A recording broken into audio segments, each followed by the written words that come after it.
오늘 우리가 이사야 40장 1절로 8절의 말씀을 읽었는데요.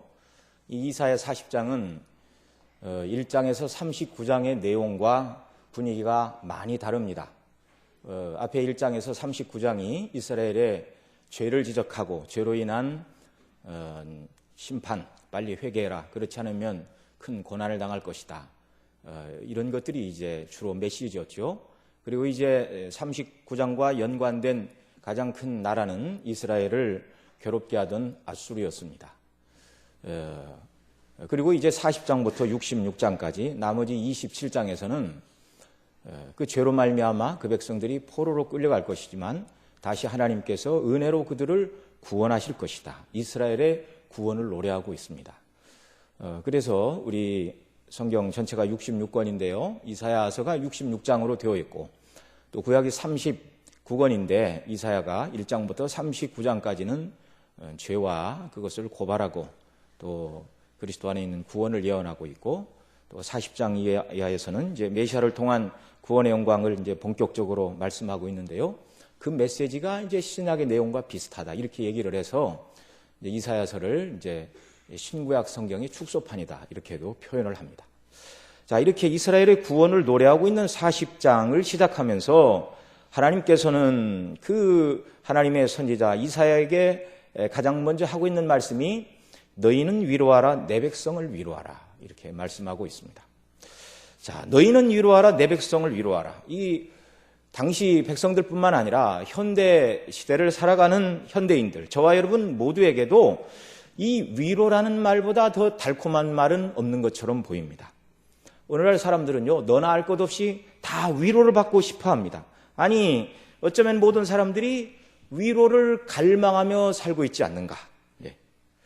이것은 이 시대 사람들이 사용하는 말을 통해서도 우리가 알 수 있는데요. 한 10여 년 전에는 웰빙, 웰다잉 그런 말들을 많이 썼죠. 저 어려서만 해도 아침에 동네 어르신들을 만나면 뭐라고 인사했는 줄 아십니까? 식사하셨습니까? 그게 인사였습니다. 어렵고 힘들던 그 시대에 밥 굶지 않고 식사를 하셨는가? 그게 인사가 될 만큼. 오늘날은 뭐 누구 아침에 만나도 식사하셨냐고 그렇게 안 물어보죠. 자, 그런데 오늘날은 한 웰빙, 웰다잉 이런 말보다 이 시대에 오늘 이 시대 사람들이 쓰고 있는 그 단어, 힐링 혹은 치유, 많이 들어보셨죠? 뭐 잔잔한 음악을 들어도 뭐 힐링이 된다는 둥, 뭐 경우에 맞는 말을 찾아서 이제 쓰는 것이겠지만 그만큼 오늘날 사람들이 상처가 많이 있고 위로를 받고 싶다는 그런 표현들이 많이 있죠. 뿐만 아니라 뭐 수면제, 신경안정제, 뭐 우울증 상담센터, 신경정신과 등등 이런 모든 것들이 고통스러운 현실과 그 현실로부터 위로를 받을 수 있는 그런 단어들이죠. 그러나 이제 이런 것들은 다 궁극적인 위로는 되지 못합니다. 금년 세계보건기구 WHO에서 세계 술 소비량을 조사했는데 대상국가 190개 나라 중에 우리나라가 15위를 했답니다. 자, 이것도 현실의 문제로 고민하고 위로받고 싶어하는 사람들이 마음을 달랠 길이 없어서 술이 많이 팔렸다. 이렇게도 해석을 할 수가 있는 것입니다. 자, 그래서 이 위로가 필요한 사람들은요, 이곳저곳을 찾아가죠. 저 사람이라면 나를 위로해 줄 수 있을까? 여러분, 보통 인간관계 속에서, 가장 가까운 위로자가 누구일까요? 뭐, 제 생각으로는 어머니라고 그렇게 생각이 됩니다. 그래, 정말 자녀들이 따뜻한 부모의 품을 그리워하고, 정말 여러 가지 어려움 속에서 위로받고 싶어 할 때, 야단치고 따지기보다는 그저 말없이 안아주고 품어주고 이것이 참 위로가 되는 것이죠. 이런 위로, 사람들의 위로도 어느 정도 힘을 얻죠. 우리 주변에도 보면 그 주변에 사람들이 많이 모이는 사람의 특징이 무엇인가? 이게 다른 말로 어떤 사람이 다른 사람에게 그렇게 표현은 그렇지만 인기가 좋은가? 다른 사람이 아닌 바로 남의 이야기에 귀 기울여주고 다른 사람의 기쁨에 함께 공감하고 다른 사람의 슬픔에 함께 슬퍼하며 위로를 건네는 사람. 참 저 사람은 내 마음을 알아주는 사람이야. 저와 여러분이 정말 우리 인생이 다 연약하죠. 그리고 우리 주변에 나도 마찬가지지만 다른 사람도 다 문제가 사는 사람들과 우리가 더불어 살아가고 있습니다. 이런 세상 속에서 주를 믿는 저와 여러분은 정말 하나님께서 우리 주변에 있는 사람들에게 위로자가 되라고 그렇게 말씀하고 계시죠. 로마서 15장에서 즐거워하는 자들로 함께 즐거워하고 우는 자들로 함께 울라. 위로자가 되라. 이렇게 말씀하고 있습니다. 성경에 보면 가장 위로를 잘한 사람이 누구인가? 신약 성경에 바나바가 바로 그런 인물이었습니다. 얼마나 위로와 권면의 말을 잘 하였으면 이 사람의 본명은 요셉이었습니다. 그런데 사도들이 일컬어 요셉이라 안 부르고 바나바라 불렀는데 번역하면 위로의 아들이라. 바나바라는 이름의 뜻이 위로의 아들이라. 영어로는 which means son of encouragement. 용기를 주는 사람, 힘을 주는 사람, 격려를 주는 사람. 이 사람이 바로 바나바였는데요. 정말 하나님이 주시는 위로로 저와 여러분이 충만하여 연약한 사람들에게 위로를 주는 이런 바나바와 같은 사람들이 되기를 바랍니다. 자, 오늘 본문에 보니 그 어떤 사람보다 하나님께서 그 백성들에게 있어서 참된 위로자이심을 알게 됩니다. 뭐라고 말씀하고 있죠? 하나님이 가라사대 너희는 위로하라. 내 백성을 위로하라. 하나님의 위로가 참된 위로인 이유가 무엇이죠? 사람들의 위로는요, 눈에 보이는 세상적인 위로입니다. 잠시적인 위로입니다. 또 상황과 문제를 근본적으로 해결하지 못하는 그저 단순히 아픔에 함께 참여하고 슬픔에 함께 울어주는 정도의 위로. 그런 사람만 있어도 사람들이 참 위로를 받죠. 그런 사람만 있어도 정말 낙심하지 않고 극단적인 선택을 사람들이 하지 않는데, 그러나 하나님의 위로는요, 문제의 근본적인 해결책을 가져오시는 위로입니다. 저와 여러분 어떤 위로를 기다리고 있나요? 당면한 문제에 해결을 주시면 이것이 가장 큰 위로라고 그런 생각이 들 것입니다. 지금 내가 당면한 문제, 자녀의 문제, 경제적인 문제, 건강의 문제, 사업상의 문제, 하나님께서 이 문제를 해결해 주시면 더 바랄 것이 없다. 그런데 하나님의 위로는 이런 상황과 조건으로 위로하시지 않는다는 사실입니다. 인생의 근본적인 문제의 해결을 통하여 하나님은 저와 여러분에게 위로를 주시는 줄로 믿습니다. 한 번은 주님께서 제자들을 70명을 이렇게 각 마을로 파송을 하시면서 병자들을 고치고 하나님 나라를 전파하라 이렇게 말씀하시며 제자들을 보내셨습니다. 그들이 기뻐하며 돌아왔습니다. 그냥 돌아온 게 아니고 매우 기뻐하여 돌아와 이렇게 말합니다. 주여, 주의 이름으로 귀신들도 우리에게 항복하더이다. 그때 주님이 말씀하십니다. 사단이 하늘로서 번개같이 떨어지는 것을 내가 보았노라. 내가 너희에게 뱀과 전갈을 밟으며 모든 원수의 모든 능력을 제어할 권세를 주었으니 너희를 해할 자가 결단코 없으리라. 얼마나 큰 능력을 우리 주님이 그 제자들에게 부어주셨습니까? 그러나 귀신들이 너희에게 항복하는 것으로 기뻐하지 말고 너희 이름이 하늘에 기록된 것으로 기뻐하라. 이렇게 말씀해 주셨습니다. 아마 오늘날 제자들이 행했던 것처럼 모든 능력을 받아서 귀신을 제어하고 병을 고치고 이런 능력을 행하는 사람이 있다면 정말 사람들이 바닷물 만족 위에 그냥 그 막 밀물이 밀려드는 것처럼 사람들이 몰려들겠죠.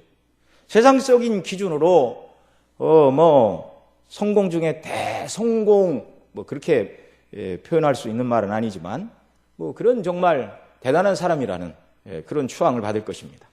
그러나 주님은 그것이 기뻐할 조건이 아니라고 말씀하십니다. 그런 능력은 필요에 따라서 주님이 주시는 것이죠. 자기 자신이 만들어낸 능력도 아니고, 그러나 그런 능력 자체도 본질적으로 그 사람을 복되게 하는 것은 아니라는 것입니다. 그래서 주님은 귀신들이 너희에게 항복하는 것으로 기뻐하지 말고 너희 이름이 하늘에 기록된 것으로 기뻐하라. 구원받은 은혜, 그것이 가장 큰 기쁨이요, 이 세상을 살아가는 모든 사람에게 있어서 가장 큰 위로는 구원의 복락이라고 말씀하시는 것입니다. 오늘 본문에서 하나님께서 주시는 본질적인 위로가 무엇이죠? 바로 이스라엘의 구원입니다. 우리 오늘 본문 1절 2절 말씀 같이 읽습니다. 너희 하나님이 가라사대 너희는 위로하라. 내 백성을 위로하라. 너희는 정다이 예루살렘에 말하며 그것에게 외쳐 고하라. 그 복역의 때가 끝났고 그 죄악의 사함을 입었느니라. 그 모든 죄를 인하여 여호와의 손에서 배나 받았느니라 할지니라. 아멘. 자, 여기 내 백성을 위로하라고 하시는 이유가 무엇이냐면 그 죄로 인한 복역의 때가 끝났고 그 죄악의 사하심을 입었기 때문이다. 이렇게 말씀하고 계십니다. 이 말씀은요, 이스라엘이 죄로 말미암아 장차 바벨론의 포로로 끌려갈 것인데, 그 포로 생활 70년이 끝나면 이걸 이제 죄를 지어서 복역하는 기간으로 이렇게 설명을 하고 있는 것이죠. 복역의 때가 끝나면 돌아오게 될 것이다.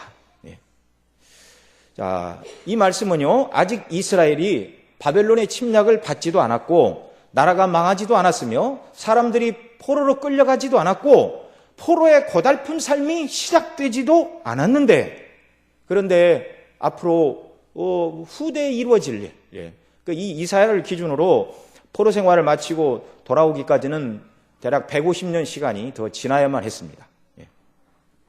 이 성경에서만 문법적으로는요, 이게 불가능한 일이죠. 그러나 이 성경에서만 가능한 미래 완료 시제입니다. 현실의 고통을 앞두고 있는 자들, 바벨론이 와서 그들을 무참하게 사륙할 것이고 성전이 파괴되고 왕궁을 회파하고 또 사람들을 다 포로로 잡아갈 것이지만, 그러나 그런 일이 있기 전에 먼저 하나님께서 선지자를 통하여 그 포로지에서의 회복을 말씀하고 있습니다. 그런 일을 당하지 않는다는 것이 아니라 하나님은 그런 중에도 너희를 구원할 것이다. 그래 자유주의 신학자들은요, 이사야 40장 이하의 말씀이 포로에서 귀환하는 모습, 특별히 하나님께서 고레스를 일으켜서 그 백성을 돌아오게 하실 것을 이렇게 말씀하고 있으니까, 어떻게 그렇게 이스라엘이 고난받고 돌아올 일, 특별히 이 고레스라는 인물까지 딱 지칭을 해서 미래 일을 말할 수가 있는가? 정말 사람들이 인간 세상 돌아가는 것 자체를 사람은 예측할 수가 없죠. 경제든 정치든 군사든 사람들이 예측한다고 무엇이 되는 것이 아닙니다. 수많은 미래학자들이 이런저런 소리를 하지만 그럴 것이다, 그런 것이고요.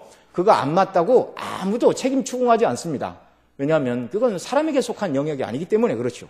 이런 시각으로 보면서 어떻게 150년 후에 등장할 고레스의 이름까지 미리 다 기록할 수가 있는가? 이것은 아마도 150년 후에 이스라엘 백성들이 고레스로 말미암아 바벨론이 망하고 해방을 얻고 돌아온 다음에 이 뒷부분을 기록해서 이사야서에 붙인 것이 아닌가. 그래서 제2 이사야, 제3 이사야 그런 이야기들을 합니다.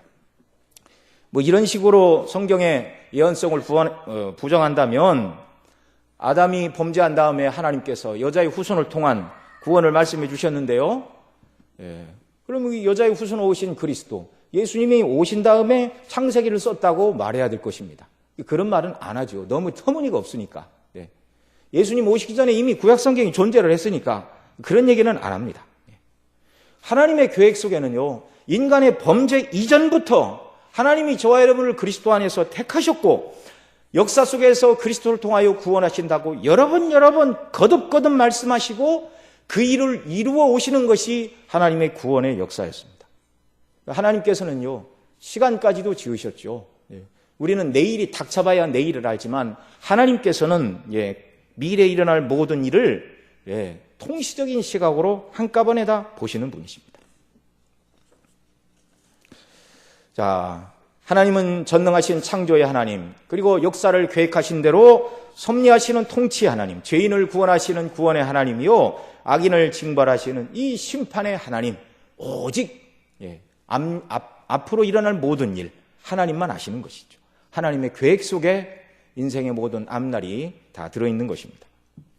여러분, 솔로몬 사후에 이스라엘이 남북으로 나뉘고 북극 열지파 초대왕 여로보암이 그 북쪽에 있는 사람들이 예루살렘의 명절을 지키고 내려가서 우리가 다윗의 자손을 왕으로 삼지 않고 이게 뭐 하는 것인가, 자기를 버리고 백성들이 떠나갈까 봐 두려워 단과 베델에 금송아지를 세우고 분향을 했습니다. 그때 열왕기상 13장에 보면 하나님의 사람이 여로보암이 분향하고 있는 단을 향하여 이렇게 외칩니다. 여호와의 말씀으로 외쳐가로되 다나다나 여호와께서 말씀하시기를 다윗 집에 요시아라 이름하는 아들을 낳으리니 저가 내 위에 분향하는 산당 제사장들을 내 위에 제사할 것이요 또 사람의 뼈를 내 위에 사르리라. 그리고 300년 후에 북쪽 열집하는 우상숭배로 이미 망한 지 오래였습니다. 그리고 다윗의 후손인 요다 왕 요시아가 그 말씀대로 행한 것을 열왕기하 23장 15절 이하에 기록하고 있는데요. 이스라엘로 범죄케 한 느바세 아들 여로보암이 베델에 세운 단과 산당을 왕이 헐고, 이 왕은 이제 요시아입니다. 또 그 산당을 불사르고 빻아서 가루를 만들며 또 아세라 목상을 불살랐더라. 요시아가 몸을 돌이켜 산에 있는 묘실을 보고 보내어 그 묘실에서 해골을 취하에다가 단 위에 불살라 그 단을 더럽게 하니라. 이 일을 하나님의 사람이 전하였더니 그 전한 여호와의 말씀대로 되었더라. 이렇게 말씀하고 있습니다. 여로보암과 요시아는 적어도 300년의 시간의 간격이 있었는데요. 역사는 하나님의 계획과 섭리대로 진행되는 것입니다. 하나님께서 유다가 아직 망하지도 아니하였는데, 포로로 끌려가지도 아니하였는데, 포로의 고달픈 삶을 살기도 전에 먼저 포로에서의 회복을 말씀해 주시고 그 백성을 위로하라, 이렇게 말씀하고 계십니다. 이 위로의 말씀이 바벨론에 의하여 나라가 망하고 포로로 끌려가는 자들에게, 정말 그런 현실을 당하던 그 자들에게 얼마나 위로의 말씀이 되겠습니까? 우리가 하나님의 뜻을 거스리고 범죄하여 비록 나라가 망하고 포로로 끌려가지만 이것은 이미 하나님께서 선지자를 통하여 말씀하신 것이고, 때가 되면 하나님께서 복역의 때가 끝나면 우리를 다시 고토로 돌려보내신다고 위로의 말씀으로 이미 선지자를 통하여 하나님의 이 말씀을 주셨다. 이 구원에 대한 하나님의 말씀을 붙드는 것이 현실의 고통과 괴로움을 이기는 힘이고 원동력이 되었다는 사실입니다. 고난을 주시기 전에 먼저 하나님께서는 위로의 말씀을 먼저 주고 계시는 자비와 사랑과 긍휼의 하나님이심을 믿으시기 바랍니다. 이 일은 그리스도 안에서 우리에게 똑같이 일어났습니다. 궁극적으로 구원받은 하나님의 백성들은요, 하나님의 은혜를 입었고 가장 큰 복락을 받은 자들입니다.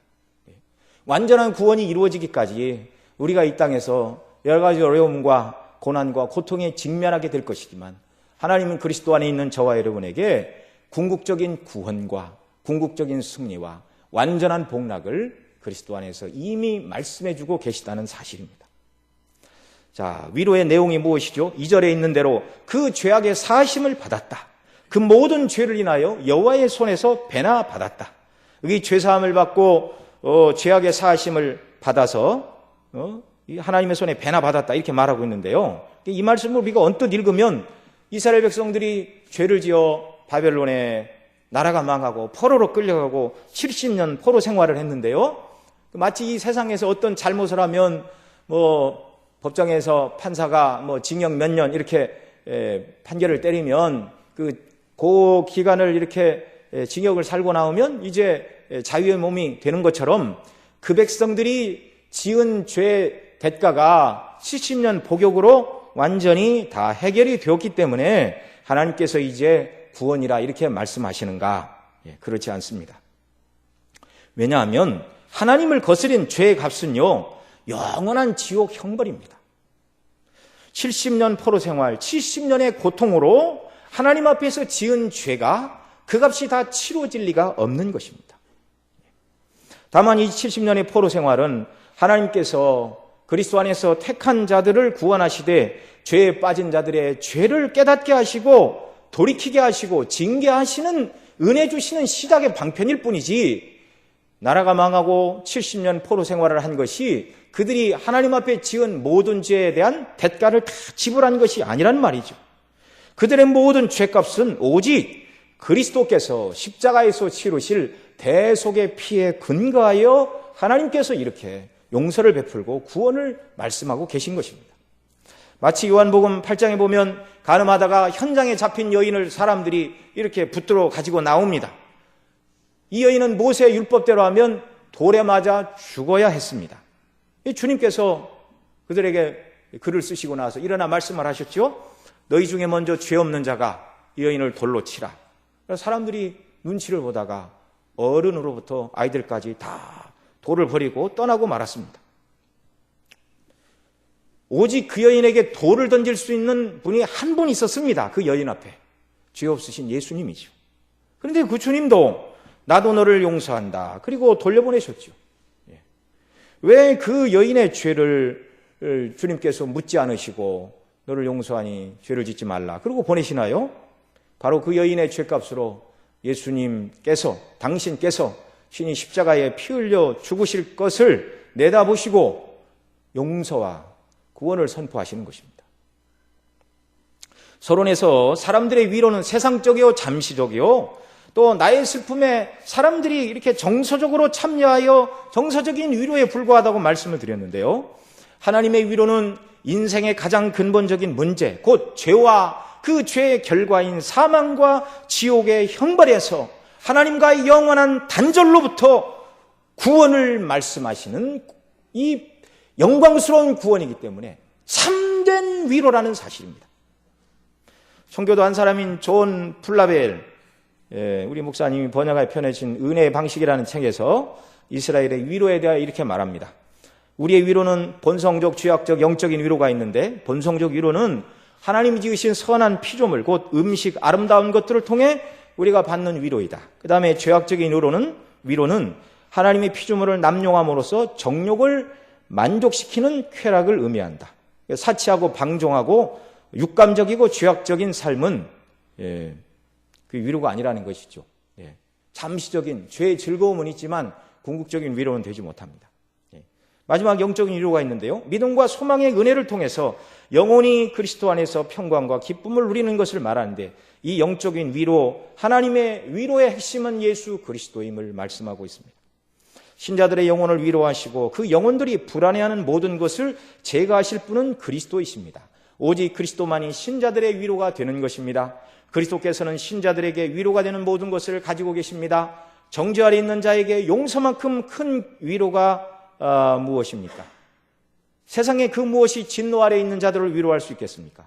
용서는 그리스도 안에 있습니다. 사람의 영혼에 진정한 위로를 주는 근거는 오직 그리스도 밖에서는 발견되지 않습니다. 하나님의 얼굴을 가리우신 것 같은 권고함의 때에 그리스도 말고 어떤 것도 위로가 되지 못합니다. 그리스도께서는 친히 하나님의 버림을 받은 적이 있습니다. 그 마음을 누구보다 잘 아시는 그리스도께서 여러분을 위로할 것입니다.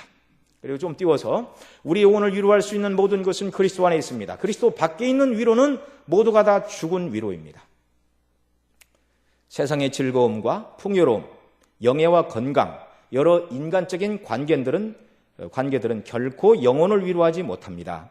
그리스도께서 봉인된 셈이요 다친 우물을 여시지 않는 한 세상 무엇을 가진다 한들 위로가 되지 못할 것입니다.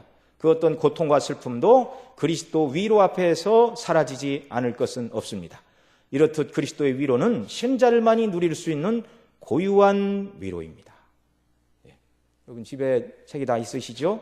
321페이지 이하 몇 장을 요약해서 읽어드렸는데 예수님의 십자가로 우리를 죄에서 구속하신 큰 놀라운 구속의 사랑, 이것만이 성도들의 영원하고 완전하고 최종적인 위로라는 사실을 성경이 말씀하고 있습니다.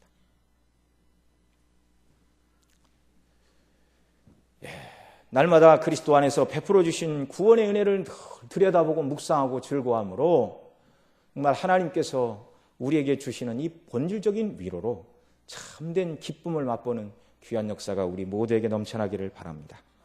3절 4절 말씀 또 읽습니다. 외치는 자의 소리여 가로되 너희는 광야에서 여호와의 길을 예비하라. 사막에서 우리 하나님의 대로를 평탄케 하라.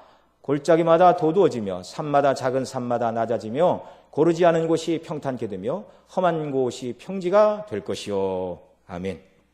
자, 하나님께서 복역의 때가 끝났으니 위로하라 그렇게 말씀하여 주시고요.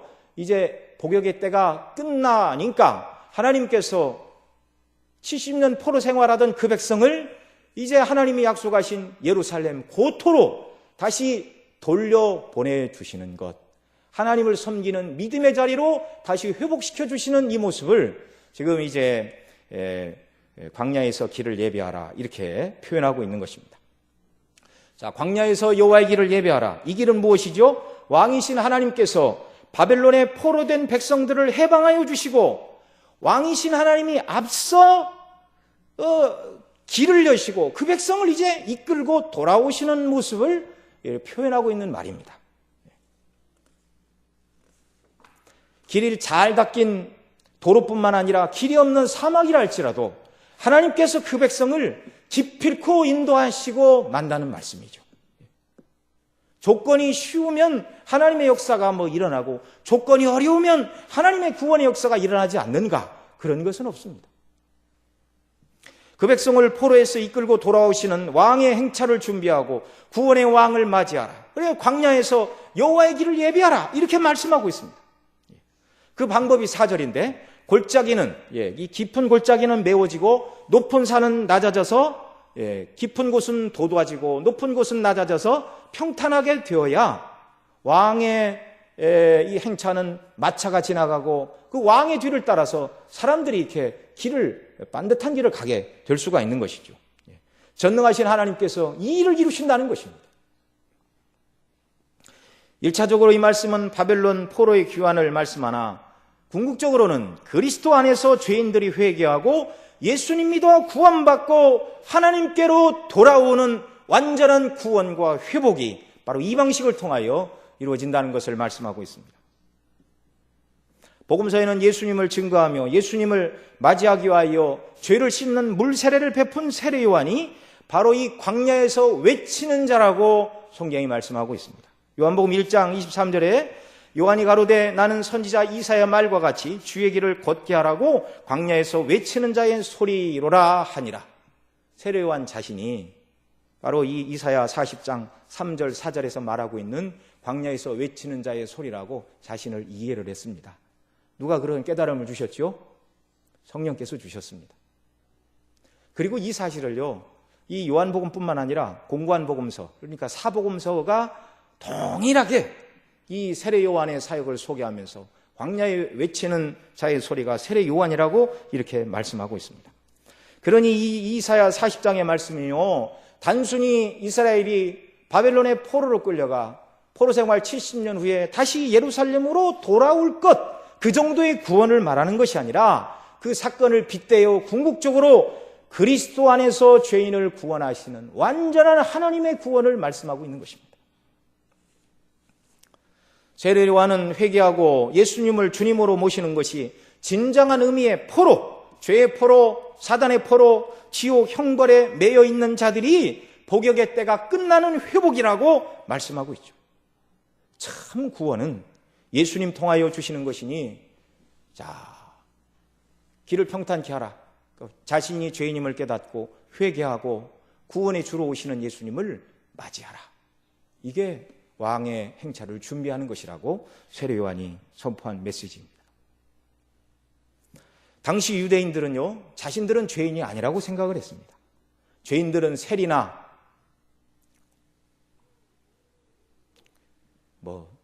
나쁜 죄를 지은 사람들만 죄인이지, 자기들 같이 율법을 읽고 묵상하고 율법대로 살려고 애쓰는 사람들은 죄인이 아니라고 생각을 했죠. 그러나 세례 요한은 그런 죄인과 세리들만을 향하여 회개하라, 천국이 가까웠다, 광야에 외치는 자의 소리로서 구원의 왕이 오시니 하나님 나라가 가까웠으니 구원의 주님을 영접할 준비를 하라고 세리와 죄인들에게만 말한 것이 아니라 유대인들을 향하여 이 독사의 자식들아 그러면서 회개를 촉구했죠. 그리고 유대인들을 향하여 뭐라고 말합니까? 회개치 아니하면 멸망을 당할 것인데 이미 도끼가 나무 뿌리에 놓였다. 도끼가 이미 나무 뿌리에 놓였다는 것은 유대인들의 행실 몇 개, 열매로 맺히는 행실 몇 개가 잘못됐다는 것이 아니고 유대교와 그들의 신앙이 뿌리채 잘못됐다는 경고입니다. 근본적으로 원리적으로 회개하지 않고 나는 혈통적인 유대인이요 아브라함의 후손이라고 자랑하는 자들은 멸망길에서 벗어날 수 없다. 멸망을 면치 못할 것이다. 예수 그리스도를 자신의 왕이요 생명의 구주로 받아들이는 것은 자신은 전적으로 무능한 죄인이요 원리적으로 부패하고 타락하고 그리스도 아니면은 구원이 없다는 것을 온전히 깨닫고 자신의 죄를 인정하고 회개하고 예수님의 의를 인정하고 받아들이는 것, 이거 말고는 구원에 다른 대안이 없는 것입니다. 이 일을 위해서 세례요한은 요단강에서 회개의 세례를 베풀며 정말 주님 맞을 준비를 하라, 이렇게 메시지를 선포한 것이죠. 우리 5절 말씀 봅니다. 여호와의 영광이 나타나고 모든 육체가 그것을 함께 보리라. 대저 여호와의 입이 말씀하셨느니라. 당신의 백성을 포로된 땅에서 구원하여 이끌고 나오시는 이 모습을 보고 여호와의 영광이 나타나고 이 영광의 모습을 모든 육체가 볼 것이다, 이렇게 말씀하고 있습니다. 이 찬란한 하나님의 구원의 영광을 당시 모든 사람들이 다 보게 될 것이란 말이죠. 그런 일은 이스라엘 백성들의 힘이나 사람의 능력이 아닌 하나님의 전적인 은혜의 행사라는 것을 말씀하고 있습니다.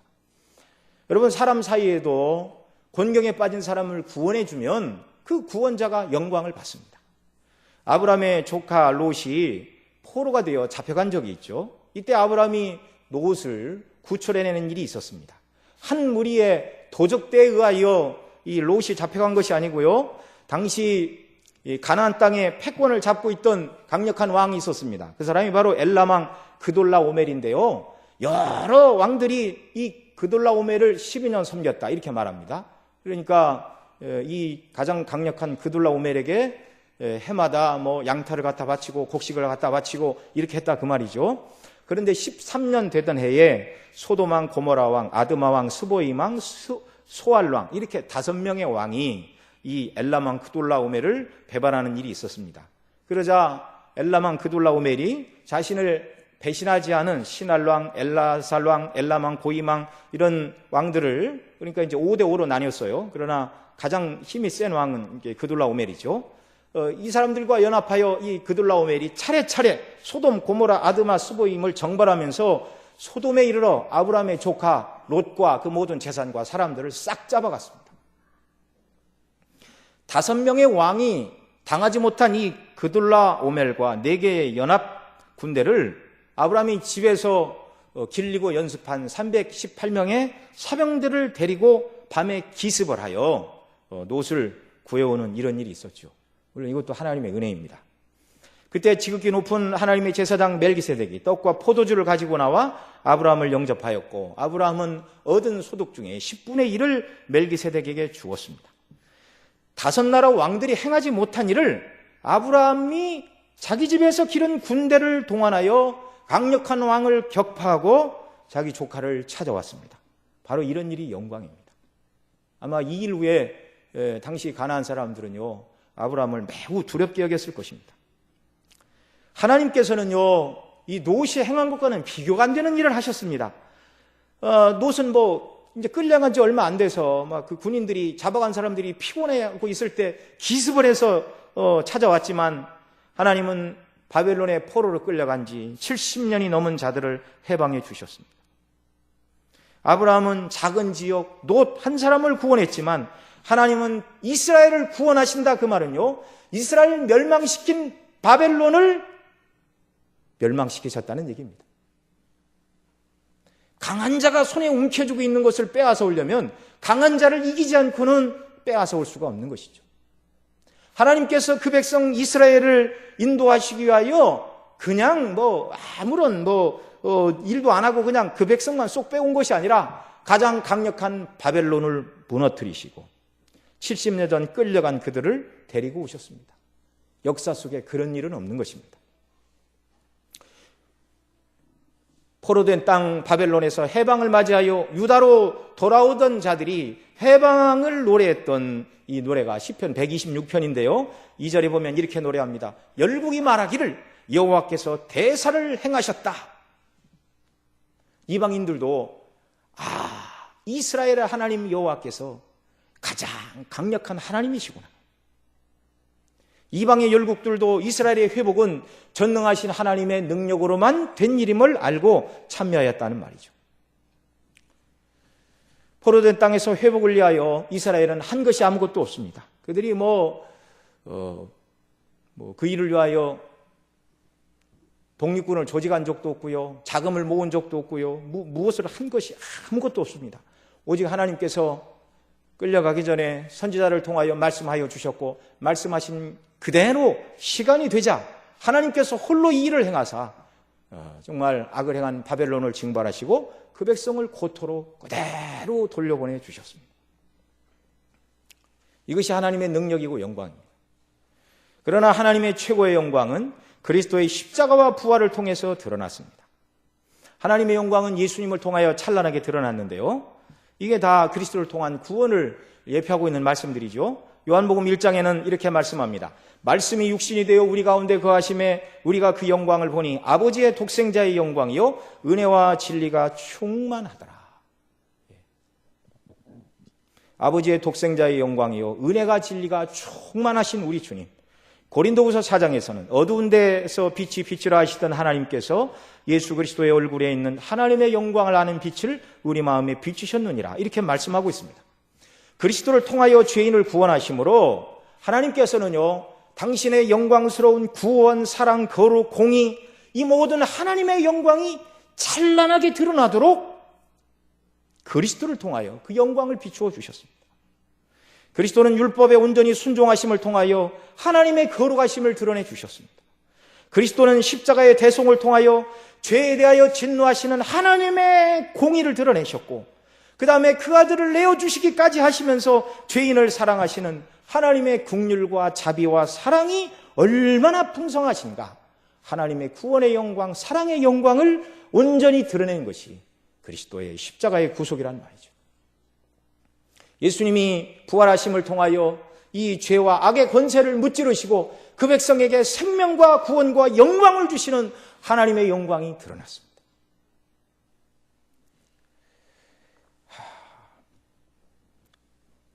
저와 여러분이 정말 하나님의 베푸신 영광 가운데서 구원을 얻었고 그러니 이 하나님의 영광을 날마다 들여다보고 찬미해야 되는 자들이죠. 하나님의 영광.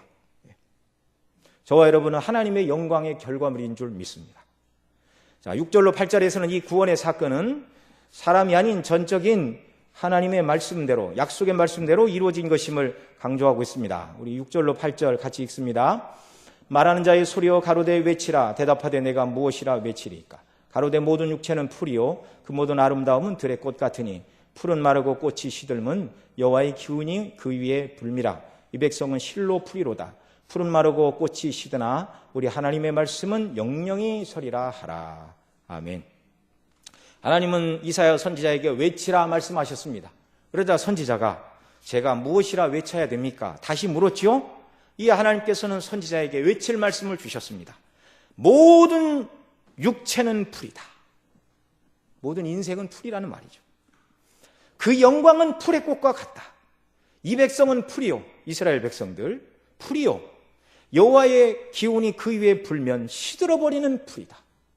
범죄한 인생들 하나님께서 그 수완이 딱 정해놓으셨죠. 인생은 풀이요 그 영광은 풀의 꽃이다. 절대로 풀과 같이 잠깐 있다가 없어질 인생으로 말미암아 이스라엘이 구원 얻는 것이 아니라는 것을 말씀하고 있습니다. 예수님이 2000년 전 우리를 구원하러 이 땅에 오시기 전에 죄에 빠진 인류는 자기 스스로를 구원하기 위하여 나름대로 많은 노력들을 기울였습니다. 여러분이 아는 것처럼 주전 5세기 아테네에서 철학이 꽃을 피웠죠. 소크라테스, 플라톤, 아리스토텔레스 이런 사람들에 의하여 꽃이 핀 헬라 철학. 그러나 그 철학이 사람을 구원하지 못합니다. 주전 563년경에 태어나 불교의 창시자가 된 석가모니 종교를 통해서 인간을 구원을 했습니다. 돌을 닦고 돌을 닦고 잘못한 것에 대해서는 대가를 치르고 그러나 그 길도 구원의 길이 되지 못합니다. 철학도 종교도 인간의 힘으로는 자신을 스스로 구원할 수 없단 말이죠. 주전 356년에 태어나 325년에 죽은 그래서 세계를 군사력으로 통일한 알렉산더도 정치와 군사력으로 세상을 구원할 수 없다는 것을 증명하였습니다. 풀과 같은 인생의 모든 방법이 다 동원되었죠. 동서양을 막론하고 종교를 통해서 철학을 통해서 윤리와 도덕을 통해서 또 무슨 오늘날 이 시대 공산주의가 마치 가난한 사람을 구원하고 모든 사람에게 동등한 행복과 화평을 줄 것처럼 그렇게 한 세기 전에 떠들고 사람들에게 선풍적인 인기를 끌었지만 이 시대의 공산주의 다 시들어버리고 말았습니다. 한 30년 전만 해도 칼막스의 잡아놓은 책을 들고 다니면 잡혀갔습니다. 근데 지금은요, 공영방송에서 칼막스의 자본론을 강의를 합니다. 왜냐하면 자본주의와 사회주의 체제의 경쟁에서 이미 사회주의는 실패한 것으로 드러났기 때문에 아무도 누가 사회주의 자본론을 강의한다고 해서 두려워하는 사람이 없는 것이죠. 다 실패했습니다. 다 실패했습니다. 그러면 뭐 자본주의는 인류를 구원합니까? 영혼을 구원하지 못한다 할지라도 무슨 자본주의나 무슨 전제주의나 국가주의나 뭐 이런 것이 사람에게 인류의 평등과 행복을 가져다 주나요? 아무것도 인류를 구원할 수 없습니다. 불과 같은 인생의 모든 방법을 다 동원해도 영적인 구원 말고 육신의 평등과 평화와 행복과 자유를 가져다 주는 인간의 방식이 있는가? 세상에는 없다는 것입니다. 이런 모든 인생의 방법이 다 동원된 이후에 하나님께서 예수님을 보내주셨습니다. 풀과 같은 인생이 아닌 하나님께서 약속하신 그 말씀대로 구원. 그래서 8절이 말하는 대로 풀은 마르고 꽃은 시드나 우리 하나님의 말씀은 영영이 서리라. 영원한 하나님의 말씀대로 이루신 구원. 영원한 말씀이 육신이 되어 이 땅에 오셨다 이렇게 말씀하고 있죠.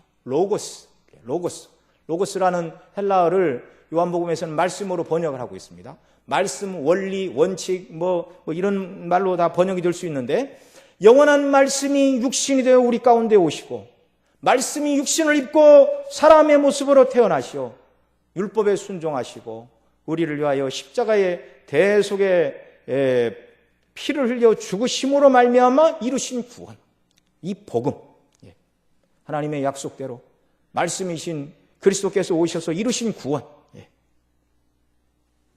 이것만이 저와 여러분의 영원한 위로이고 이것만이 선지자에게 외치라 말씀하신 하나님의 복음의 말씀입니다.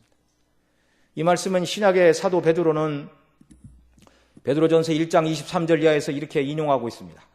너희가 거듭난 것이 썩어질 씨로 된 것이 아니오 썩지 아니할 씨로 된 것이니 하나님의 살아있고 항상 있는 말씀으로 되었느니라.